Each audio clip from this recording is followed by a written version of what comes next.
This content is AI generated for informational purposes only and should not be directly used for clinical decision-making. Hello, and welcome back to the Neurosurgery Hub podcast. I'm Dr. Aris, Senior Attending Neurosurgeon. And I'm Dr. Alara, Research Fellow. Today we're looking at a fascinating new study from the University of Tokyo Hospital, recently published in Acta Neurochirurgica. The paper is titled Endoscopic Transnasal Approach to Pterygopalatine Fossa and Infratemporal Fossa, Case Series Utilizing Endoscopic Modified Medial Maxillectomy, EMMM, and the Direct Approach to the Anterior and Lateral Part of the Maxillary Sinus, DALMA. This is a timely topic, Alara. For those of us in the OR, endoscopic transnasal surgery, or ETS, has really become the gold standard for midline and paramidline skull-base lesions. But we've always hit a wall, literally and figuratively, when it comes to the lateral skull base. The Pterygopalatine fossa, PPF, and the infratemporal fossa, ITF, have remained challenging because of restricted maneuverability within the narrow nasal corridor. Exactly. Traditionally, if a tumor like a craniofacial meningioma or a schwannoma extended that far laterally, we'd be talking about highly invasive craniofacial approaches, extensive craniotomies, or even maxillary mobilization. This study looks at how we can expand our endonasal reach using a combination of two specific techniques, EMMM and DALMA. Let's break those down for our listeners. Start with EMMM. It's been around in the rhinological world, but how are they applying it here for neurosurgical pathologies? So the endoscopic modified medial maxillectomy, or EMMM, is used to access the maxillary sinus from the anteromedial aspect. The modified part is key here. It preserves the nasolacrimal duct and the inferior turbinate. By opening the medial maxillary wall, you create a direct corridor to the PPF and the ITF. Right, and preserving that duct is a huge win for postoperative quality of life. But even with EMMM, if the tumor is sitting in the far lateral part of the maxillary sinus, your instruments are still fighting for space with the endoscope. That's where DALMA comes in. Correct. DALMA stands for Direct Approach to the Anterior and Lateral Part of the Maxillary Sinus. In this approach, the surgeons extend their submucosal dissection laterally beyond the piriform aperture. They actually remove the anterior maxillary wall to create an additional port. It's an endonasal route, but it stays outside the piriform aperture. This dual portal configuration is really the heart of the paper.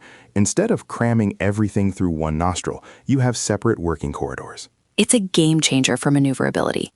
The authors conducted a retrospective review of 5 patients between 2021 and 2024. 2 patients underwent EMMM alone, one for a trigeminal schwannoma and one for an idiopathic CSF leak. The other 3 patients had meningiomas extending deep into the PPF and ITF, and they required the combined EMMM and DALMA approach. And if you look at the technical details in the paper, they describe the surgical setting quite specifically. They have the patient supine, head elevated 15 degrees in a Mayfield. They're using a uninostril approach for the EMMM DALMA components, but they often combine it with a binostril approach for bimanual maneuverability if they need to reach deeper midline structures like the clevis or the internal carotid artery. I found their instrument setup interesting too. They used a robotic holding arm for the rigid endoscopes, 0, 30, and 70 degrees, and specialized bendable long shaft bipolar forceps. That robotic arm is crucial when you're working in such a tight lateral space. Now, let's talk about the results. For a series of 5 patients, what were the outcomes? They achieved gross or subtotal resection in all cases.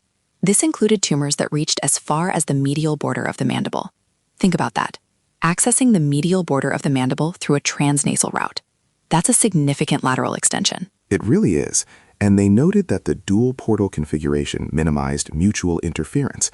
For our residents listening, that's that frustrating moment when your suction or bipolar keeps hitting the camera lens and knocking your view off. By separating the endoscope and the instruments into these different corridors, the EMMM corridor and the DALMA corridor, they solved that mechanical conflict. They even detailed the handedness of the approach.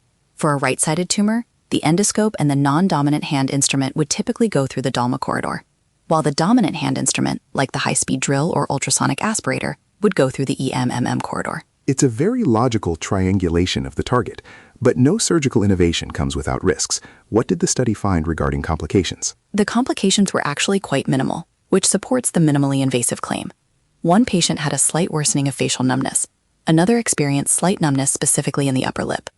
The authors attribute that lip numbness to a likely injury of the anterior superior alveolar nerve during the DALMA procedure. That makes sense, given that you're working right at the anterior maxillary wall.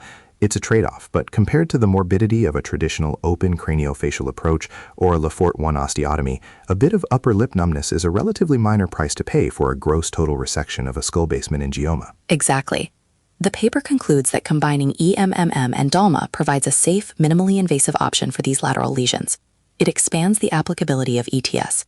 They emphasize that this dual portal arrangement is what really improves the surgical maneuverability. It's a clever evolution of the technique.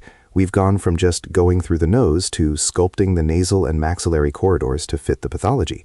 Before we wrap up, Alara, any specific pearls from the paper for the residents who might be assisting on these cases? One major point was the selection of the approach. EMMM was sufficient for midline adjacent pathologies like the trigeminal schwannoma they mentioned. But for the cases where the tumor pushed into the far reaches of the infratemporal fossa, you need that lateral entry point that DALMA provides. You shouldn't try to force an EMMM-only approach if the lateral angle isn't there. Good point. Don't fight the anatomy, change the corridor. Well, that's a great summary of the Umakawa et al. Study from Acta Neurochirurgica. It's exciting to see the lateral boundaries of endoscopic surgery continue to push outward. Definitely. It shows that even in a region as complex as the ITF and PPF, we can find ways to improve instrument access without increasing patient morbidity. Thank you for joining us on the Neurosurgery Hub podcast. I'm Dr. Aris. And I'm Dr. Alara. We'll see you in the next episode.